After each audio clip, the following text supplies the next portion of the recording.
it's meant to inspire first-time investors or investors that have not invested in an extended period of time.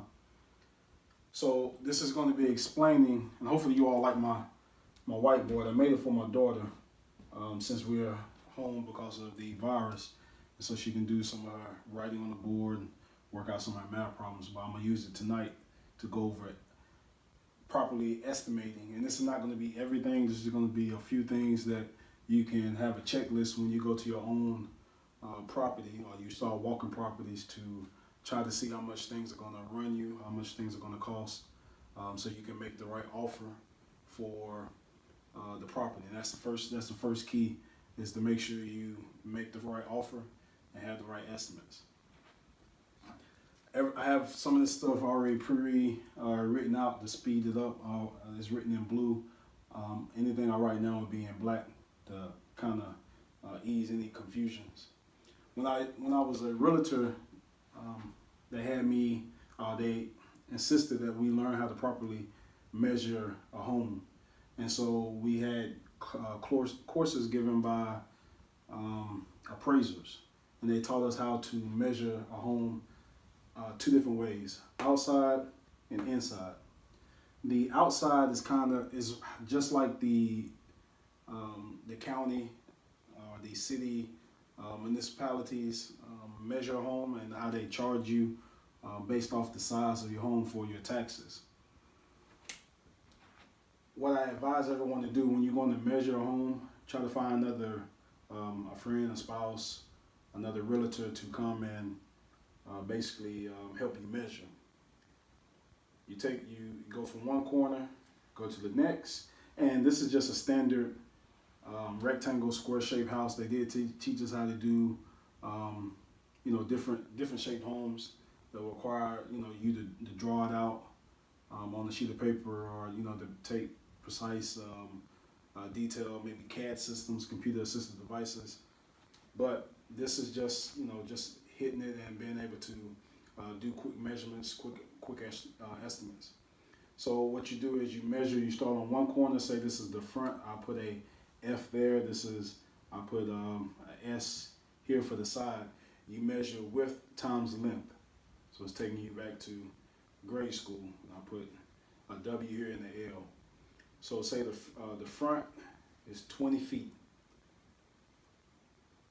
So if you don't have another person to measure, you can put a stick or some type of pole or pipe here, put your ruler right there and walk. Then you measure going this way and say that is 35 feet. If I'm not mistaken, I think that would be somewhere around 800 square feet. You do 20 times 35. Somewhere I read in America, the average size home is around 900 square feet. So it's not too far from the average size. This is a good way of measuring when you're trying to sell a home, or you're trying to find a renter to live in the home. Now this is more precise of a measurement, and you measure the insides. The Realtors Association will allot for 6 inches, and this space is representing the studs, the insulation. The blue is representing the inside of the house. The black is representing the blue is representing the outside of the house. The black is representing the inside. So in between the inside wall and the outside sheathing is 6 inches. It allots for the drywall, the studs, insulation, and the outside sheathing. And so this right here is just a picture. You can break it down, say it's a house or just a room. This is, if I'm not mistaken, 666. The 4 sixes represents 2 feet. So basically, if you think about it, depending how much your home is broken up, or the home that you're planning on investing in, say, let's erase this.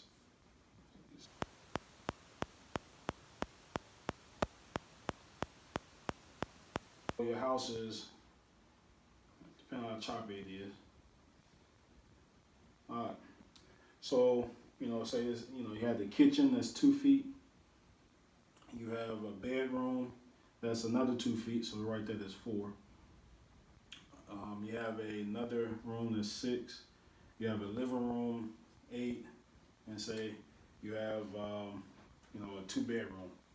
So basically that's 10 feet that you lost off of this home. Because the reason I say you lost is because I can't go on the outside of these walls. So that's going both directions. That's a foot I lost and a foot here. So this is a precise way to use measurements when you're trying to put in an offer for a home, or if you want to lower your taxes. So you could say the house here is not 875 square feet. It's around 865. All right. So it's 10. So the price to charge or to offer based off the square footage, price per square foot. Now here, another thing people don't think about is roof pitch. I think personally the ideal roof pitch would probably be a run of, I should say a rise of, no, that's right, a run of 5, a rise of 12. I don't do too much roof work. I have done it in the past, but this is one of the few things that I do allow an outside company to come in and do. Now, when you're talking about a 4-12 pitch or 6-12, a 4-12 is getting towards the flat, towards a flat roof. A 6-12 is getting towards more of a pitched roof. Here in North Carolina, you get a little bit of snow, wind, rain, so you get a little bit of everything. The main concern for a roof is the water runoff. But I also think you want to think about wind. You consistently, almost every day, getting wind, and you can get some high winds. And to have constantly wind beating down on your roof can be more damaging, if you ask me, than rain and snow. One thing you have to think about when you're dealing with roofs is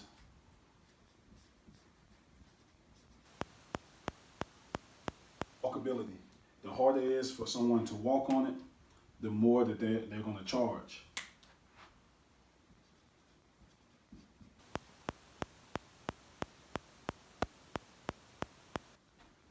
The steeper the roof, the more it's going to cost for nails, the more it's going to cost for shingles, tar, plywood. You got to think about that. Then you also want to think about cost, as far as, not really cost, let me erase that, but AC, and this is more say if you want to flip it, but for your tenants. A lot of times if a place is hard for a tenant to constantly heat and cool, they're not going to stand that long. So it's something to think about when you're dealing with a roof. Then that leads me to flooring.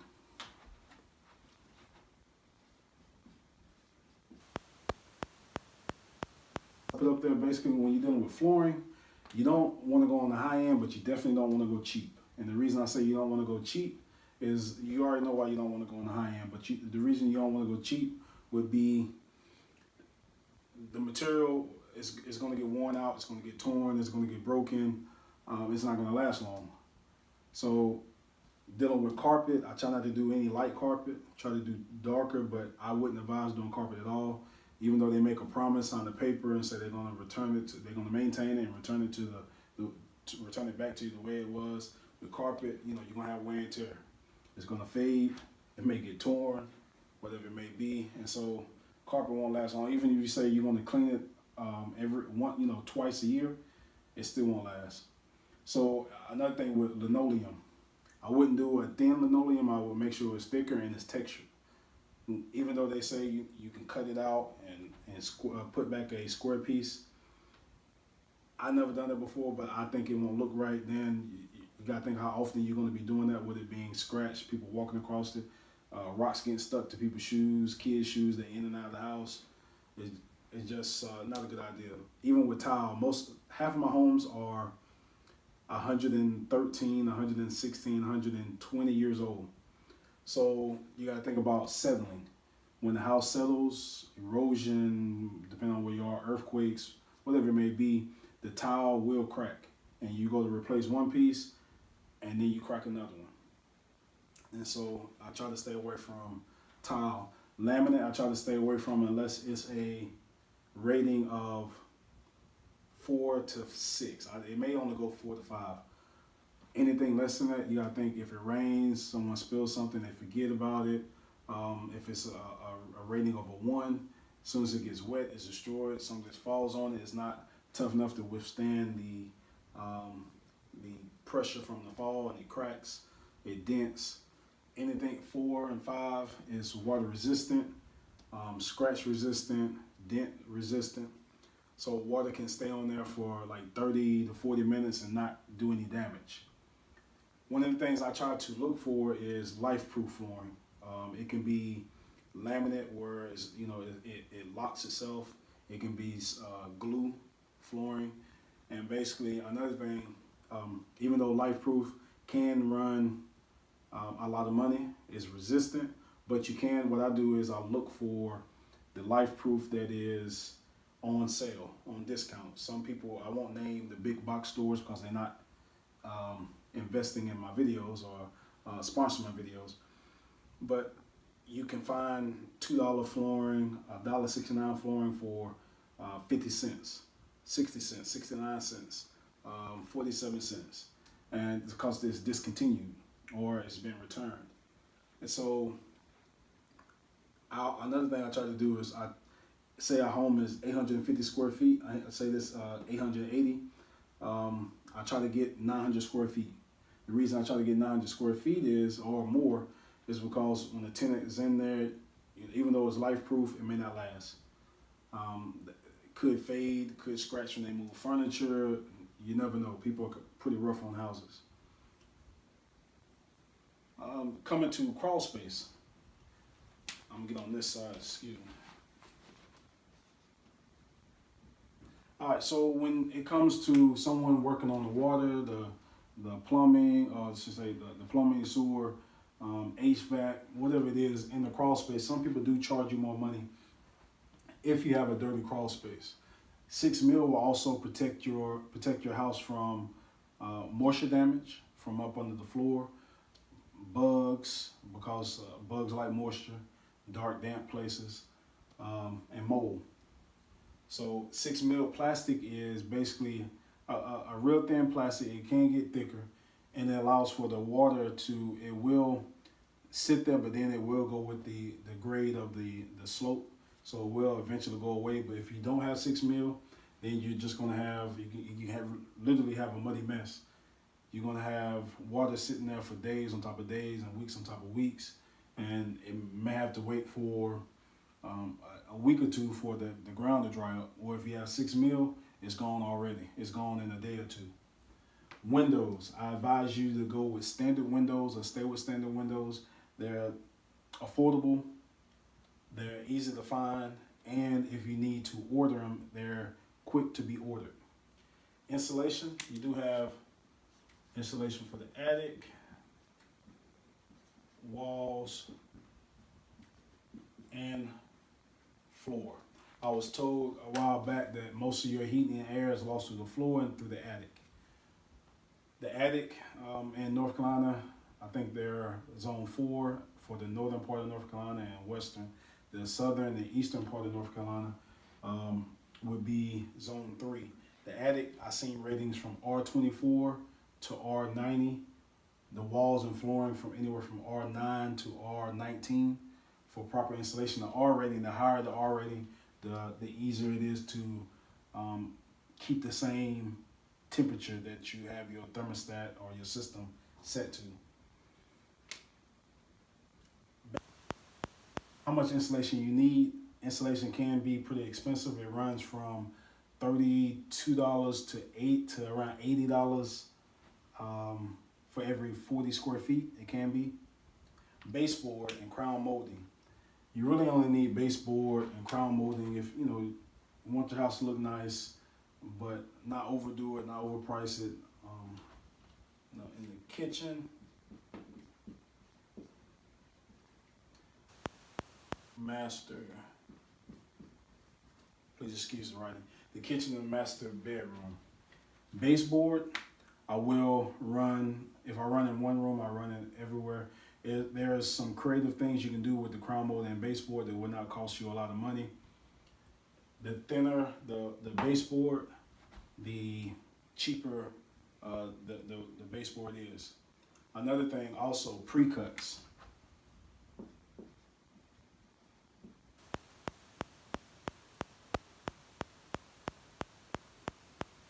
Already have pre-cuts, and we'll make when I say pre-cuts, I'm speaking of the corners.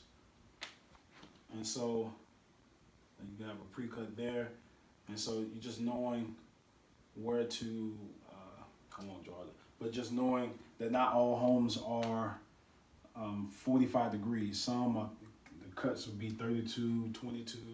It's just different. So, you want to see what fits in the corner or in these different angles, and so that you won't waste material and won't waste your time. Permits. I advise you to put everything in your personal name.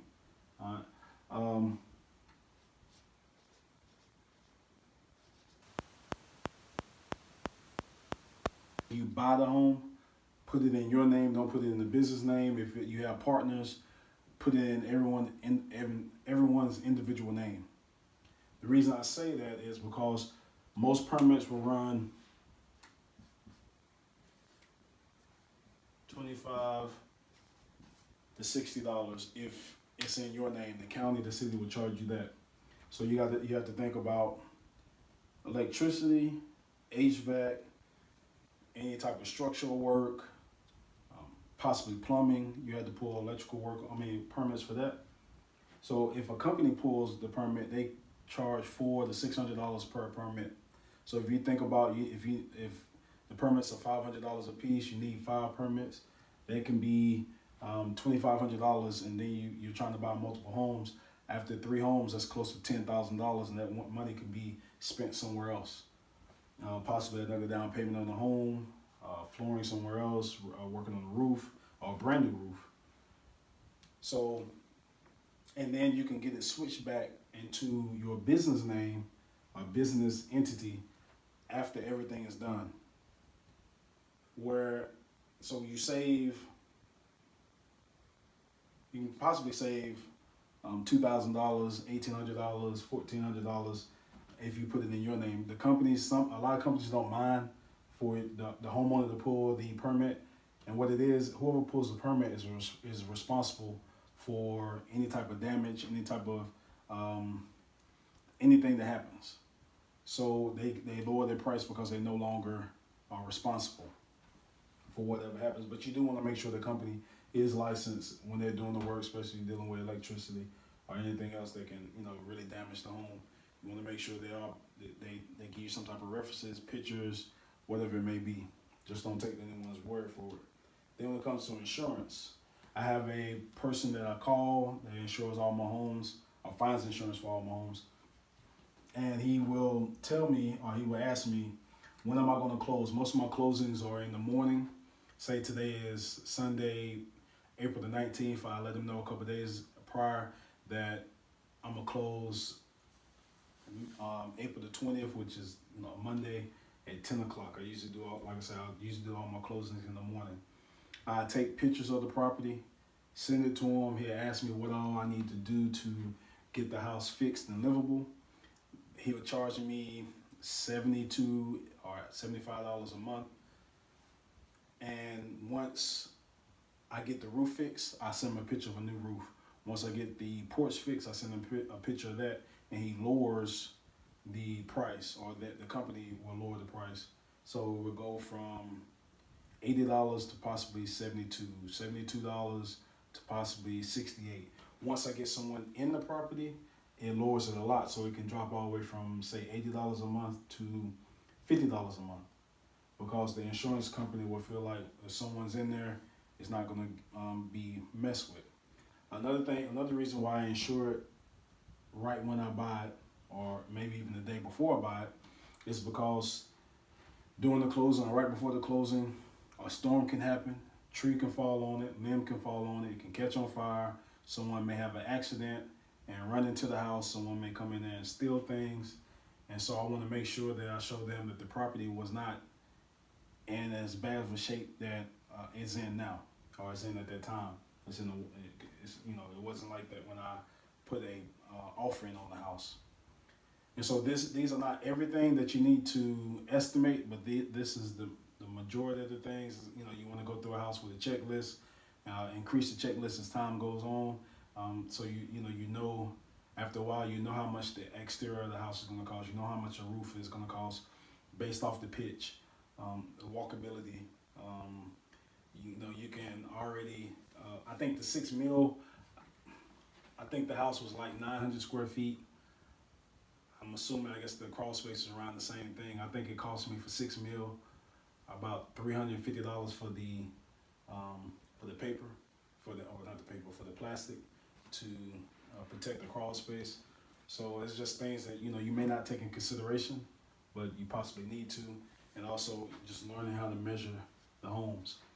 Please, if you like this video, please share it. You leave comments, subscribe to the channel. I also have a podcast on Anchor. It's an app you can go, and I have a couple episodes on there. And I try to make, my whole thing is trying to make reverse gentrification. So if a property, most of my properties have 3 bedrooms, bathroom and a half, 2 bathrooms, or I do have one that's 3 bathrooms. So, or another company may charge for a home or apartment building. They may charge $700, $800 for 1 bedroom. I only charge $600. Where the standard rents in the area may be $900, I may charge $650. So again, I'm trying to keep rents affordable, not trying to get rich off for just one. I try to buy multiple properties. Not saying that I ever will get there, get rich, but it's just a way I feel like I'm truly investing in the community. I keep long-term tenants. All my tenants stay 5-6 years. I don't have any that stay any less than that. So again, this is just, you can go through a house with a checklist, see, you see the walls, but see beyond the walls. I appreciate you. Thank you.